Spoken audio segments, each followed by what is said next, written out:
Hey friends, welcome back to the Above Board podcast. Today we have the privilege of welcoming an expert who specializes in one of life's biggest financial and emotional milestones, college planning. Shellee Howard is joining us today, and she is the founder and CEO of College Ready. She's a certified educational planner, an author, and a podcaster whose mission is simple yet profound: to help students not only get into college, but get into the right college for them and graduate debt-free and thrive. On today's show, we're going to talk about all kinds of things like college readiness and test scores and academic trends. But above all else, we'll discuss how families can build a strategy around the college planning process. With over 40 years of team experience, her company has helped families all over the world find a best fit college that is tailored to your students' needs. So, Shelly, welcome to the show. Thank you so much for having me. I look forward to giving your listeners massive value. Yeah, I'm really excited to have you on today, and I have so many questions that as I was writing them all out, I'm like, I don't even know where to begin. Like, which one should I start with? But let's maybe start with your story because I'm curious what drove you into helping people with this type of work. I think that's a great place to start. My story is one of a mom on a mission. My firstborn, he started this whole thing in middle school, eighth grade, spring. He came home and he says, Mom, I know exactly where I want to go to college and exactly what I want to do. And I looked at him perplexed, thinking, I changed my major 5 times. I only applied to 2 schools, and I'm not sure that I did it the best that I could, but sure, I can help. What do you want to do? And he says, I want to be a brain surgeon. I want to go to an Ivy thing. And I'm like, what happened today at school? He said, the high school counselor came in and said, we need to pick our classes for the first semester of high school. And she said, we really need to know exactly what we want to do. And so that's what I chose. And it was just so innocent, straight out of Mhm. an eighth grader's mouth. And so that's where it all started. Well, from there, I I didn't really know how I was going to master this because I was the first to go to college. I did it quite some time ago. And I had heard it changed a lot, got more expensive and more competitive. But I knew one thing: I did not want to let my child down, right? I came from a mother's heart. I work full time, but I knew if he was willing to do the work, I was going to figure it out. Mhm. So, what did we do? I made a phone call and we had an appointment with his high school counselor, summer going into his freshman year, before they pick classes. And I didn't want to be that parent. So I said, you tell her what you told me.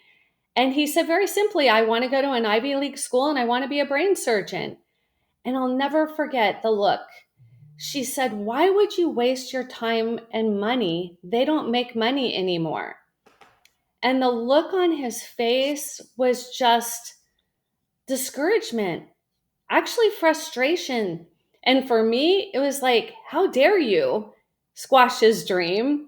And at the same time, it made me think, what are we going to do? So we left and he looked at me and he says, now what? And so I did what any good parent would do. And I went back to school and I got my master's and I went back to school and I became an independent certified college consultant. And then I started touring 25 colleges a semester. But here's the thing: he did exactly what I asked him to do. And what I Mhm. did is I built his strategy like I built a business. Mhm. College Ready was built to help families navigate a very emotional, very stressful, very expensive process.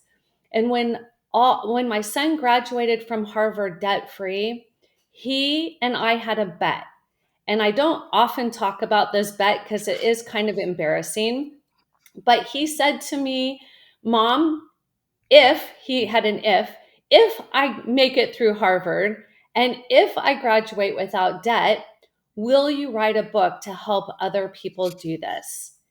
And when he crossed the Harvard stage, he handed me his diploma, looked me in the eye, and said, Mom, where's the book? And I got chills like nobody's chills. And I looked at him and I said, I'm going to take off the next 3 months and I'm going to write the book. And I did.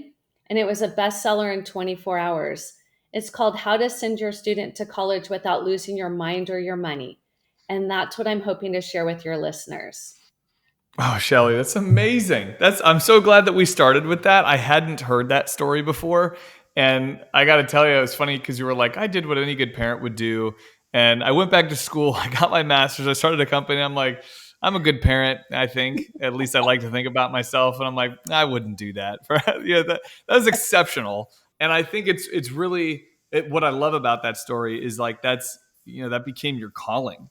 Such a compelling why for you to really help your child navigate what ultimately was this dream of his. And along the way, I think any good success story comes with people saying no, you can't do something or you shouldn't do something. So I suppose part of what's good about that story is actually hearing that counselor say like, no, you shouldn't, and you can't make money in this anymore. Why would you even? But what terrible advice, though. I mean, and that's I don't know if that's where I want to start, but I do think I'm perplexed by that being. It's almost like their opinions were pushed into. Rather than giving somebody good advice, it just kind of became their opinion of like, and also the idea that it's all just based on money. Like you should go. Your vocation should just simply be about making money, and I don't think that is the case. I mean, I don't. That's a recipe for burnout, wouldn't you say? Absolutely. And I think that's what drove me the most is I needed to figure out with him if it was. I was concerned, honestly, as a mom, kind of opposite of what most parents, I was concerned he was doing it for the DR in front of his name, the Mhm. status, not so much the money. That kid really didn't ever care about money. So I knew that that wasn't my concern. But I was wondering if he thought that that DR would make me happy and make me proud. Yeah. And that I was concerned about. And so I'll talk about it, as we go on, but his Passion with Purpose project is the thing that really brought peace to my mind and really drove him to what it takes. He's now 31, he's an orthopedic surgeon, and he's debt free. So it is possible. And I want listeners to hear he's no different from your kids. I'm telling you, he doesn't look different. As a matter of fact, at graduation, a young man next to me says, Dude, I didn't even know that kid was smart. And so that's the perfect blend that we want for our children. And so, because I have three others who have also graduated debt free, I want families to know any child with determination can do this. You Yeah. can't want it for them. Yeah, you can't want it for them. And I think it's important what you shared that you didn't want to be the reason that potentially influenced what he was like maybe him thinking that you wanted him to be a doctor was influencing. That's a really big deal. And I mean, this is a silly example, but my daughter's 8. And right now, we kind of told her we bit off more than we could chew this fall. We're doing softball and theater, and both of those are pretty sizable time commitments. And combined, it's a recipe for exhaustion. We're running all over town to get her places on time, and so we told her, we said, hey, for the spring, you got to choose one. We got to choose one, and so initially, at least as of today that we're recording this, softball is the thing that she's choosing for the spring, and we both looked at her. My wife and I were like, we want to make sure like this is a you decision. You don't have to make dad happy. Like I think I was worried that she thinks that maybe like I want her to pick that. And I think that's not that we were necessarily going to talk about this today, but I think that is a good point in this conversation about college or career and profession, that they're not doing something based on what the parent wants. And frankly, that's who's listening to this podcast today. It's going to be the folks that are listening to this are thinking about how to plan for college for their kids. So I guess really helpful tip number one is, don't inadvertently influence what they're doing. And I think you're such a good like real world success story as to why you did this. So what other maybe just things along the way on your journey specifically, and then we'll talk about how you help people, but were there any other things that you learned along the way in your son's journey through college? Absolutely. I learned that he thought community service was washing old people's feet. So as a parent, I had a fail moment because I kept asking him, why don't you want to serve your community? That's what a doctor does. Like, I'm getting really mixed messages here. And he said one day he got super frustrated because I'm like, what about this? What about this? What about this? He goes, Mom, I'm telling you, I'm not washing old people's feet. And I'm like, what are you talking about? He goes, well, isn't that community service? So again, assuming that we understand our teenager's brain fully, probably a big mistake. And after navigating college admissions for 18 years Hmm. and talking to well over 2,500 teenagers about this, there's so much we think we know as a parent because they're a kid. Hmm. But when we really listen to them and we're curious and we ask, questions not of judgment, but truly, so help me understand what about community service you're not aligned with. And as soon as I told him what we could do, he was like, "Yes, let's do it. I'm on board. Let's go." And that was such an important moment for College Ready because now one of the first things we do in our program is we help the student figure out who they are, what matters to them, their core values, their gifts, talents, and advocacy. So we start with the student, not the name of a school. And that has taught me and families so much about planning and strategy and alignment and making sure that this is about the child, not about a brand of a school. Do you find, and this might be a loaded question, but do you find that counselors at at the high school level, let's say, I mean, are they improving and including that as part of their conversation as well, or are you finding that it's still maybe unfortunately somewhat of the experience that you had with your son? Unfortunately, it's gotten worse since COVID. Oh, worse. Oh, I Yeah. wasn't expecting that. Okay. And the reason being is students are dealing with a lot more emotional struggles. There's a lot more anxiety, a lot more depression, a lot more emotional struggles. And these same counselors that are helping our kids prepare for college are the same ones who are dealing with mental illness, stress, depression, truancy, dropout rate, like that their plate. And that's why I say I think they're amazing people. I just think they are expected to do more than any human should be expected to do. And then the high school itself, they're just working on getting your child to meet the requirements to graduate. They're not focused on who is your child and what's important to them and can they afford the school that they're even considering? So we reverse engineer it. And it's the same strategy that I used with my son 18 years ago, where we don't focus on the name of a school. That part is easy. Once we build the student and their brand, all we have to do is figure out who's the best fit. Parents, if you're listening and you own a business, think of it as you own a business and who do you want to hire? The Hmm. person with nothing on their resume or the person with so much on their resume they could do your job? Yeah. College is Yeah. a Well said. business. And if you Hmm. don't think so, remember they need your tuition to keep the lights on. Well said. Gosh, I don't think what the way that you put it, it makes so much sense that for just going back to, high school counselors, let's say, I mean, the priorities are different.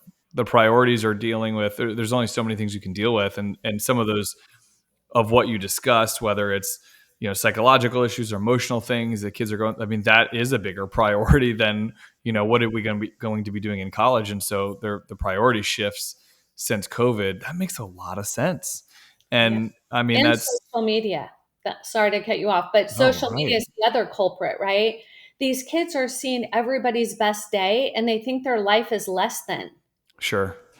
Sure. And if we succumb to that as adults, like I think adults see that and think that. So, I mean, if a 35-year-old is thinking that and seeing that, of course, a 15 and 16 and 17-year-old is going to experience that. Right. And Goodness gracious. that's the struggles this generation is faced with. The other interesting thing is during COVID, when parents got to homeschool their children without asking to homeschool their children, they realized that nobody was doing this for their child. Nobody was planning and strategizing. And most families think that a high school counselor does all of this. They have no idea how much your family can or cannot make. They Mhm. may say, wow, your child's got great grades. They don't need me. That's exactly what happened to all four of my kids. They had decent grades, not the best, but they had good grades. And all of them kept saying, why are you in here? You don't need us. You're Yeah. doing just fine. And nobody talked about the FAFSA, the CSS profile, the student aid index. Nobody talked about should you be a botanist and go to NYU. Nobody talked about $100,000 a year to live and go to college in New York just because your child wants to live in a big city. Mhm. These are all things that are real. And as a Mhm. parent to a child, they don't want to hear that. They just think, oh, you're just da da da da da.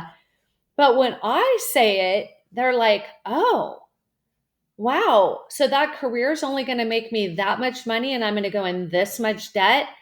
Yeah, that doesn't sound like a good return on my investment. And the Yeah. parents are like, oh my goodness, like, that's a miracle you got to that point. And Yeah. that's why I do what I do. It's one of inspiration. It's one of helping these teenagers be empowered to make some big decisions.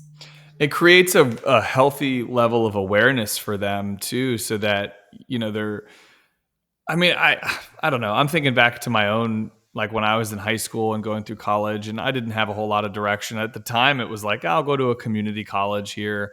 I live in the state of Florida. I thought I'd go to a community college, get the Bright Future scholarship, and then go to a 4-year university. And so I ended up not doing that. I went to a school called University of Central Florida here.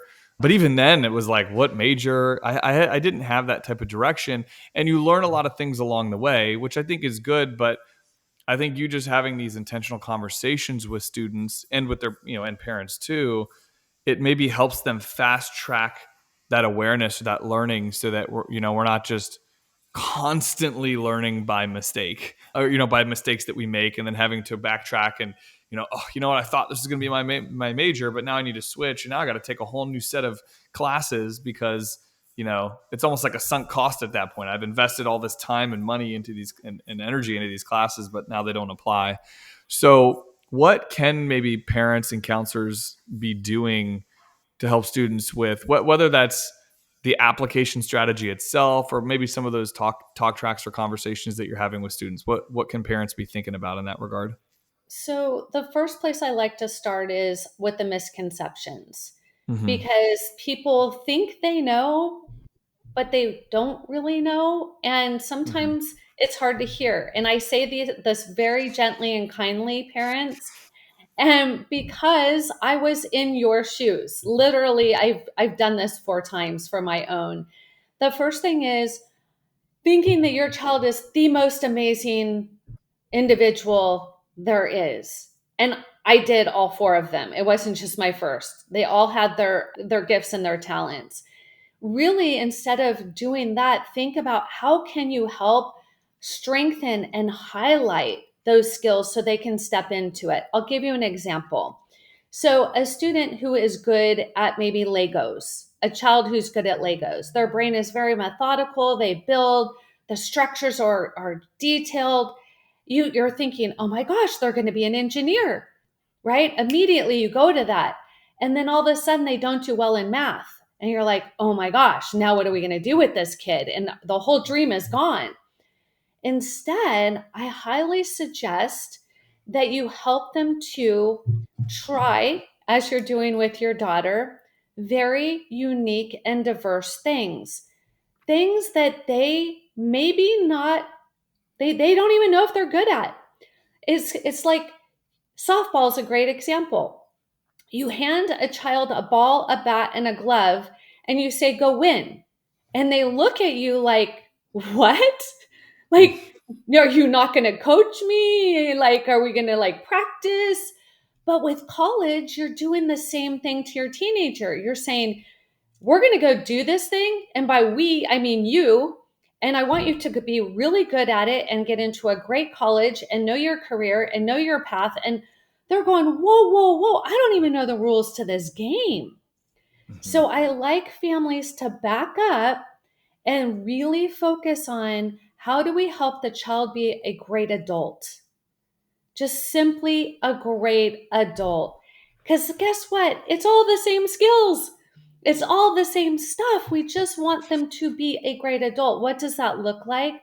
It is my belief that if we start having a conversation about college like we do going to a library or an art gallery or a science museum, we're just showing them how amazing this knowledge is. There's no pressure when you go into a science experiment, right? These kids are playing. I took my son to Harvard when we were visiting family back on the East Coast.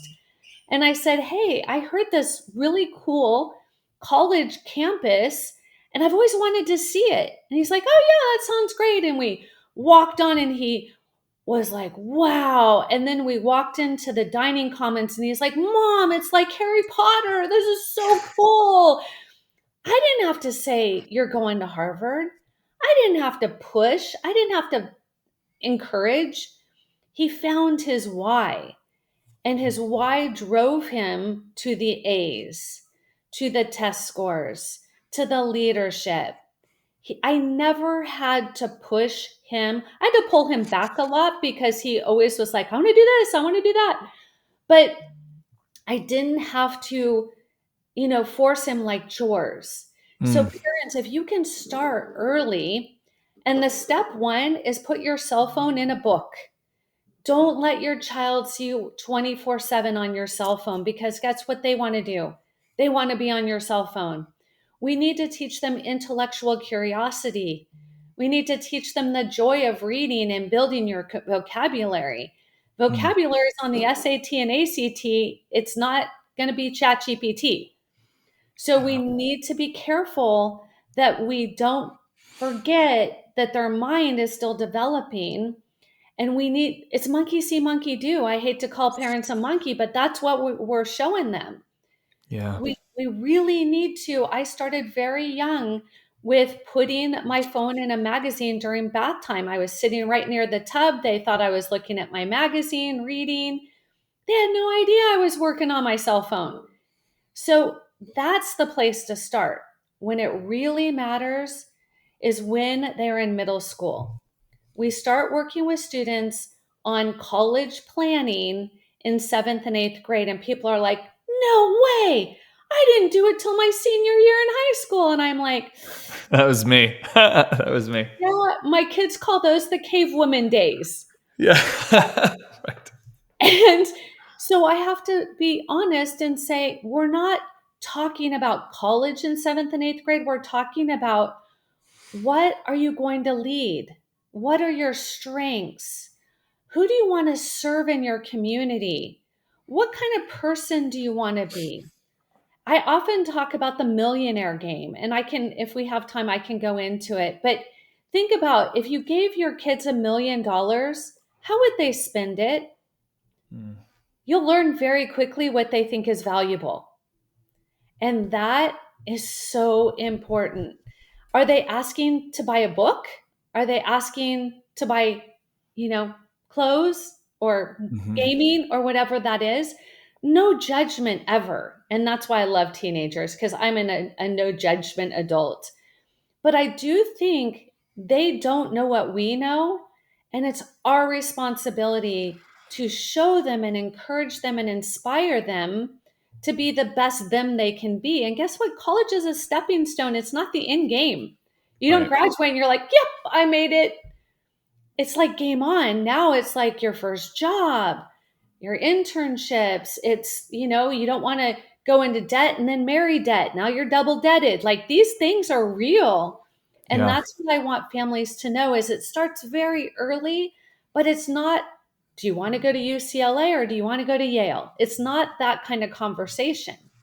Right. I'm really excited to hear you share some of this because I don't know. I wasn't expecting you to say some of the things that you said, although they're universal truths, and it makes me realize the importance is even greater than maybe I realized. Like there are moments where I'm on my phone and I'm like, I know my kids see this. Like I know they see this, and I can't rationalize to them like, hey, dad's like this is work thing. I'm not just like wasting time on. I can't necessarily rationalize that. They don't know the difference between that. And we talk. My wife and I talk a lot about a little bit about what you shared, but maybe in a slightly different way of, these are life skills. This is like being a good human out in the world, in the workforce and in your community later on in life. And so we always talk about IQ and EQ. I don't push grades, my daughter's in third grade, right? So like I'm finding homework is a little bit harder. Schoolwork's a little more intense than it was in prior years, and so she's frustrated sometimes. I didn't do this well on a test, and disappointed with herself. She's like a perfectionist sometimes about like I need to get 100, and it's very scary. The apple doesn't fall far from the tree on certain things, and so seeing that, and we're talking through it with her, like it's okay. Like what I'd rather when we're at a restaurant and you make eye contact with the server and you order with please and thank yous and you can communicate, or you can, talk to a neighbor when we're outside together and have a great conversation with them and not look down at your shoes and avoid the discussion. Like those things for me are really important life skills. And we place a big emphasis on it. And I love that for our listeners hearing this, it's like, yes, we're going to talk about college too, and like tips and tricks and all that stuff. But at the same time, like this is probably the most important component of any of this. And it doesn't start when they're cavewoman days, like you said, when we're like juniors and seniors. And frankly, we're not in middle school yet, but I'm hearing you say all this and I'm like, this applies now. My kids are in kindergarten and third grade. And no, I'm not, willing on them to go to Notre Dame, which is a school that I love and grew up cheering for. And I'm not willing that on them, but I do want them to be good citizens and kind people and, pay attention to the conversation they're in and the room that they're in and all that kind of stuff. So we're very aligned on this, Shelly. I mean, this is cool to hear.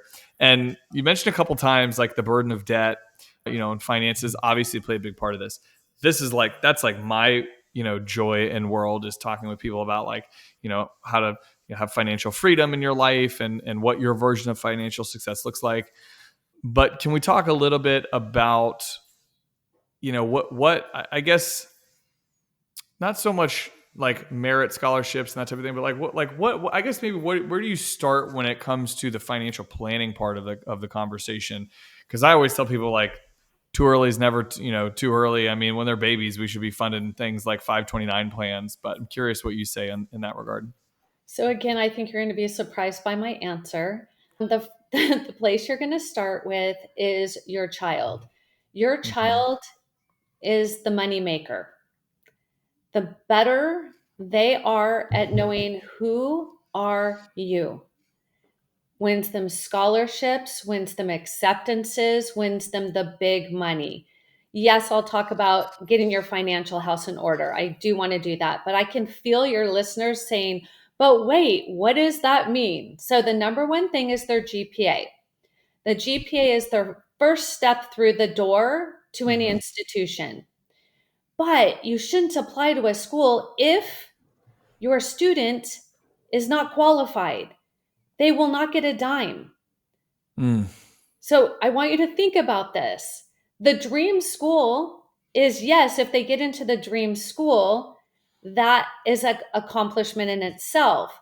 But the dream school is giving the dream money to the people who are at the top of the dream, right? So again, Yeah. I take it back to business. You pay for the top of the top. So here's what you want to focus on, parents. GPA with rigor, which means how many AP, IB, dual enrollment. You want to look at how many classes how well they do, and the test scores they get on their AP exams. Those are the first critical piece. Some schools, if you don't do well there, don't even apply. The second thing is test scores. You no longer have to take the SAT and the ACT. So parents are like, what? You get to I had pick. no idea. That's you get great. you get to pick which one.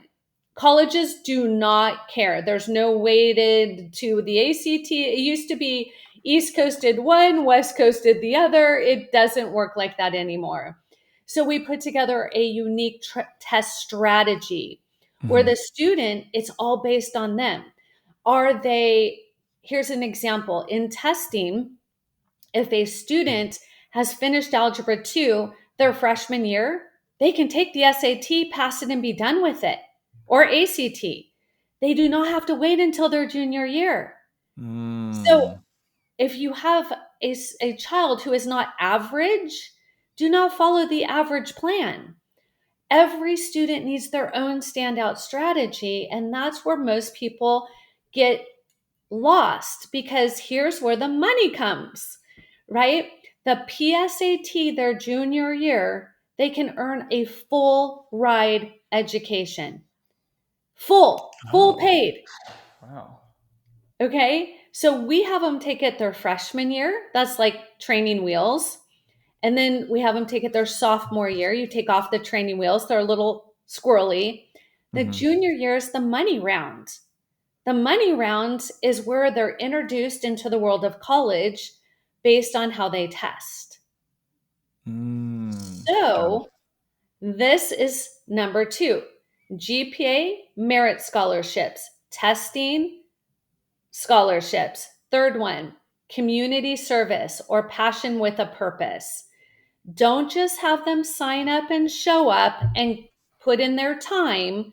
Colleges know it doesn't impress them whatsoever if your child tutors. Every smart child tutors. It's not, oh, whoa, check out Johnny, he tutored. That's not what we're talking about. If Johnny loves to tutor, great, let Johnny tutor. But please don't think that's enough for them to get into college. Do College they need to do it plus something else though, or can they replace it with? Sorry, you were going to explain that anyway, but I was curious if it's still a requirement. So it depends on the school they want to go to. Okay. Some schools and the major, if they're going to go into doctor, nurse, they're serving their community. If they don't have community service, they have no proof of concept. Right. Right. So again, it's a business decision, right? You haven't shown me you want to help your community. Why would I think you're going to do okay as a doctor or nurse? Because I have a doctor and a nurse, I can truly speak to this because it was critical for their process. So passion with purpose is a whole nother podcast. And I encourage your listeners to go to my website, sign up for a webinar on passion with purpose. It's collegereadyplan.com. But here's the thing. Colleges want to know who is your child, what do they care about, and will they be successful here? And when I'm convinced, I'm going to throw money at them. If I'm not convinced, you're paying full ride, baby. Yeah. So you might get in, but you're paying premium dollar to be at that university. Yes. And then there's athletics, right? Or drama. So I played softball for the USA. I thought, or my parents thought, oh, she's got a full ride. This is amazing. But how much money do you think a college generates from a softball game? Yeah. Yeah. Obviously different than maybe a college basketball game or a football game, I'm sure. Right? And so, ding, ding, ding, my parents were getting me pitching coaches and batting coaches. And I played softball my entire life. And yes, I played for the USA, and I wouldn't change it for the world. That's So not what cool. I didn't know that. That's cool. yeah, that's not what we're talking about here. But when I played for college and they told me they were going to pick my major, and I didn't like the major they were going to pick for me, I'm like, I'm out. I want to be an entrepreneur and you're going to make me do this other thing. Well, they had teachers who would, you know, work with us on our grades and support us while we did travel. And And all of a sudden, the business thing came out again. And I'm like, what? This is crazy. They're telling me what I'm going to do. And I didn't understand it whatsoever. So we help scholar athletes. Here's the thing, parents, 2% get a full ride for athletics. Two. Mm-hmm. Yeah. Dose. All 4 of my kids got a full ride for academics. Which do you think is a better option? Yeah. Use Shelly, this. we did a podcast called "What is Youth Sports Really Costing You?" Because I coach both of my kids in sport, and I love it. But we had someone on about that same topic because it was like the money that's getting invested from the parent level for their kids to be in travel ball and all these things, and it's like that stat alone, the one stat that you just shared, is more than enough for everyone to hopefully realize like that it's great to like flame that fire, and if that's something that they love, but we probably shouldn't invest in that over other things. I mean, if it's causing a financial sacrifice for them to play youth sports, that might not be the best case situation either, if only 2% are getting scholarships. Was that right? It was 2%. It's 2%. Amazing. Yeah, and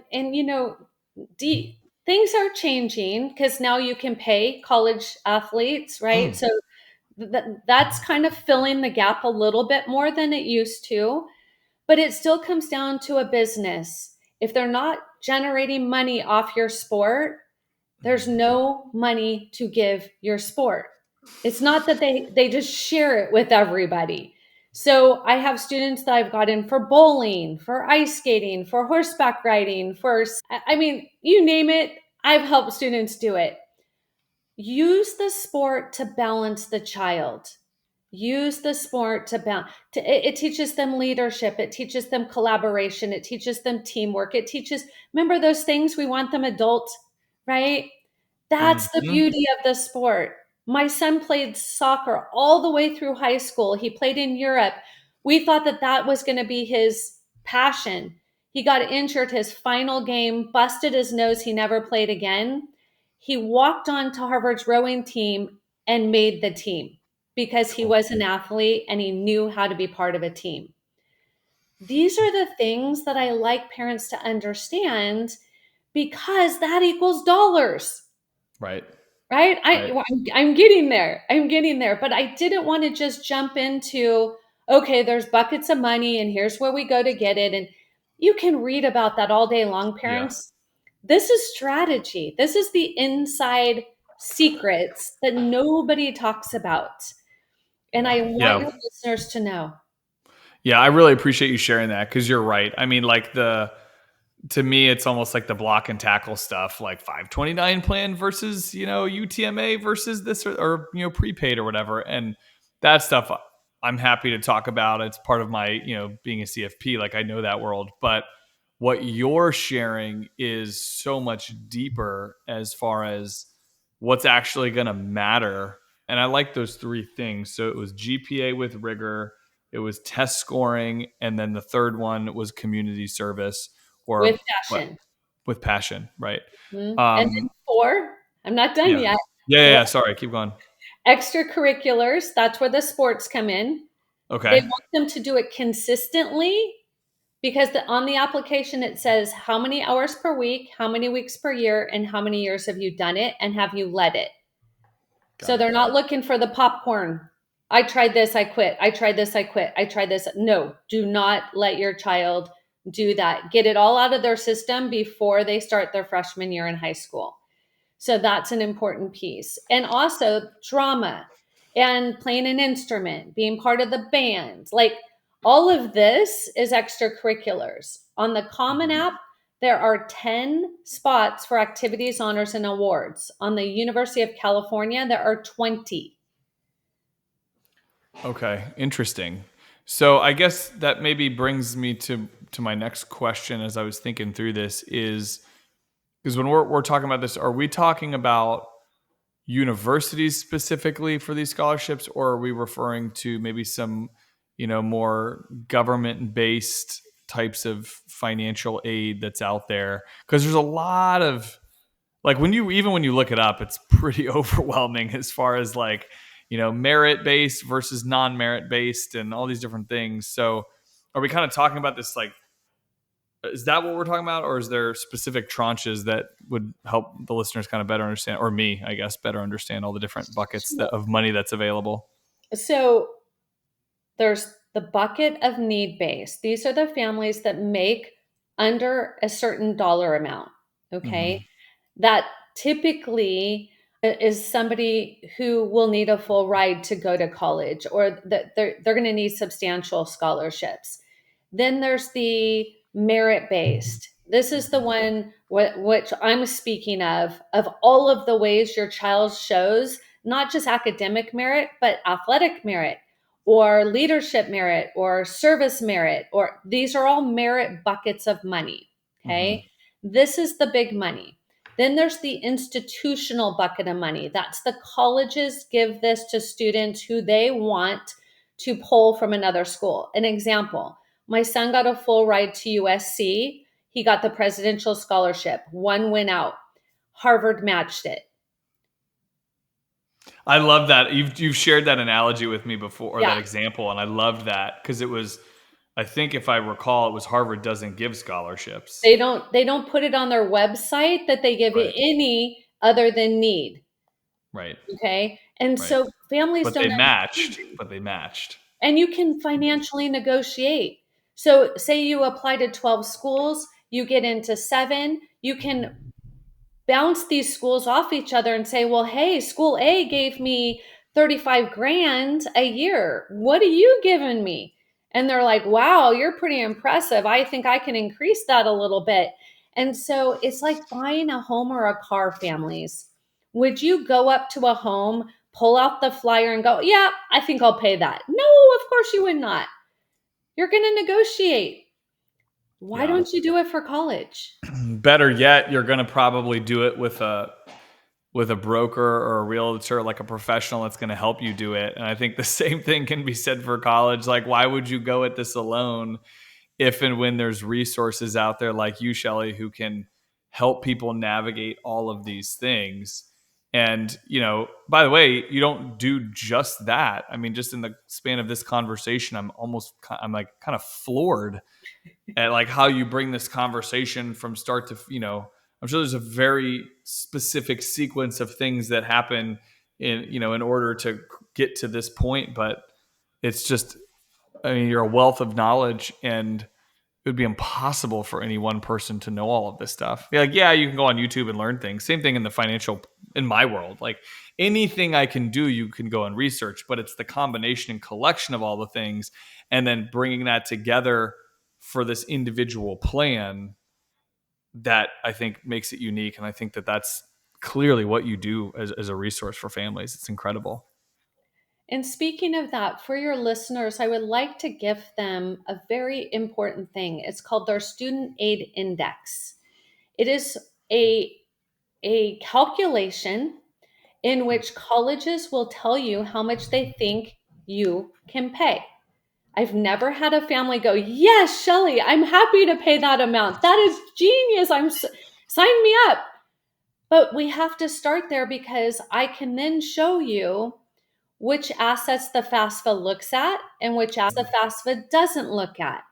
So we can drive down your student aid index and increase your scholarships. Now, keep in mind, families, I am not a financial sales. I am not a financial certified anything. I am truly knowledge. And that's why I'm here to support this podcast. I can educate you, and then you go back to your financial person and you say, hey, can we talk about this? And then they're like, I've been trying to tell you we need to talk about this. And it's a beautiful conversation. My job is to bring awareness. And awareness is the FAFSA, like our tax code, tells you where to put your money. It also tells you where not to put your money. Okay, it's ethical, it's legal, it's a government document. I've read it 3 times, slept through it the first 2 times, got through it the 3rd time, and you can read it. It's painful, I'm not going to lie, but it will save you hundreds of thousands of dollars. You lower your student aid index, You get all of the different buckets of money, not one bucket. You're going to dip into each bucket, and that's how you get the full ride. And for our listeners, where would they go to get the student aid index? Is it like on government, like a website that's published somewhere? So you have a couple options. For your listeners, if they go to collegereadyplan.info, schedule 30 minutes with me, I will go through a checklist and I will give them their student aid index. No cost to them, no commitment, just like an aha, okay, now we know where we're starting from. If you want to do it on your own, the government mandates that every college must put it on their website. It's there somewhere. So you're going to have to dig, and don't get frustrated, but legally they have to have it on their website. It only is about 4 questions, parents. It's not like some you're giving your privacy to anybody. It is the biggest eye opener of anything you can do. And guess what? The FAFSA looks at the second semester of your sophomore year in high school, your child's sophomore year. So if you're waiting until the end of their junior year, you just lost out on 50% of scholarships without even blinking. Mm-hmm. Mm-hmm. That's amazing. That like what? Why would they only look at that? I'm sure there's got to be a reason. It's called a double look back. And it used to be a single look back when my first son went through the process. In other words, they would ask for the prior year taxes. Well, what everybody started doing is saying, you're smiling, oh, I didn't get my taxes done. Yep. And so they're like, oh, well, we know how to solve that. We're going to do a double look back because legally you got to do it. Yep. And that's how they get it. And all they do is they match the FAFSA form directly with your taxes. You approve it. It populates. It's not hard, but 91% of families do it wrong. 91% do it wrong. And that is why I'm on a mission. I can only help your child do so much, right? Be the very best they can be. And then there's a limit. But I can help you, and there's no limit. I help multimillionaires to need base. Everybody has opportunity. There's 10 colleges that are tuition free. So for the people who are listening here going, well, I don't even have any money, so we don't even need to have a conversation. Did you know there's 10 colleges that your child just has to do the work? Yeah. Shocker. Right. Yeah. That's like me telling families, when someone says like, well, I don't have any money yet, or I'm too young, I don't need a financial planner. And I'm like, I'm pretty sure everybody would agree that's like 50, 60, and 70 with a financial planner, that they wish they had that person earlier to help them navigate decisions so that they weren't doing it on their own. And that this is so similar to that. Actually, I'm kind of amazed at how similar, like different the work is that we do, but how similar the service itself is, and how valuable it can be. So Shelly, as we're wrapping up today, so a couple of things I want to make mention. So it's collegereadyaid.info. That's where they can go. No, Sorry, it's I messed College Ready Plan, PLAN.info. I messed up. Yeah. Okay. Sorry about that. We'll fix it in post. That's what I always say when I make a mistake. collegereadyplan.info. Okay. If hey, I can do this on my own, go to Amazon. I have 2 best-selling books, my 2 books, 99 cents for your listeners. Okay. I don't ever want anybody to not have this opportunity. Yeah. That's it. And if you're just one of those families, like, I just want a checklist so I don't mess up, go to collegereadyplan/checklist. Okay. Okay. Perfect. That way you have all the resources, and now you have at least an idea. You don't want to wait until you retire to plan for retirement. And you don't want to go and apply to college without having a college plan. Yep. Totally agree. I mean, I love the crossover because I think that's so true. And Shelly, I mean, I love this time with you today, because we talk about this stuff with folks all the time, but not in this very specific, detailed way that you did today. And so you when we started, you said, I hope I provided a lot of value to your listeners. I mean, it's been an immense value, not only for me, but for our listeners too. I do want to take a moment though, because I also want to highlight I think we mentioned the podcast, but I think for the folks that listen to this, that like listening to podcasts, I know that they'd love to follow your show. So can you let us know the best ways to find your podcast and maybe connect with you online or on social media as well? Yeah, absolutely. So if you go to parents, is your teen college ready? Question mark. That's my podcast is I bring in guests that you want as part of your village. You want to Mm. make sure the test prep is there, the tutor's there, the essay editor's there. I bring them all to you so you get to know, like, and trust them and go, yes, I'll take that one. It's like walking up to a buffet and saying, that's exactly the team I want. And I have vetted all of them for you. So my podcast is very educational, it's very conversational. And my whole purpose is to provide you with a village, as well as all of my social media. You can find me on everyone, including TikTok, where I do college tours all over the world at College Ready Plan. I love it. And we'll put all that information in the show notes too, so people can just click the link and take you right there. Shelly, thank you for joining us today. I knew it was going to be a good one, but man, did you deliver. This is awesome. Thank you so much. And listeners, if you need any support at all, please reach out. Yeah, absolutely. And as always, thank you, listeners, for hanging with us on the Above Board podcast today. If you prefer to watch these conversations instead of just listening to them, head over to our YouTube channel and subscribe to our podcast. You can find us at Candor Path or search the Above Board podcast on YouTube. Thanks, everyone, for hanging with us today, and we'll see you next week.